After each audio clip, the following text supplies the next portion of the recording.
شارينك احنا بنشتري رجال، والله ما للصلاح. الصندوق ما الصندوق، احنا حنسوي صندوق هنا على قدنا، حنسوي صندوق في النادي، كل اتحاد يروح يحط شويه ونحن بنجيب سفيان رحيمي، بالذات انه يعرف الفريق الازرق، يعرف له مظبوط السبع مباريات.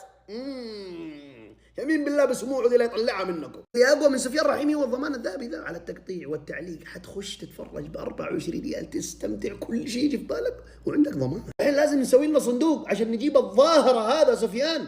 انتوا شايفين ايش سوى يا اخوانا اليوم؟ لحاله راح جاب اسيا، لحاله كذا، لحاله راح. مين فيه اليوم؟ هلال نصر ما ادري مين الفريق الياباني هذا، طباع لطش امهم كلهم لطشه واحده وشربوا طوله ومشي. مهاجم مو موجود، سفيان رحيمي اصلا المهاجم ما في، قدم اعظم اداء فردي. احنا نبغى الفردي هذا نفسه نجيبه عندنا نرميه. انا متاكد سفيان رحيمي لو في منظومه الاتحاد هذه اللي حايسه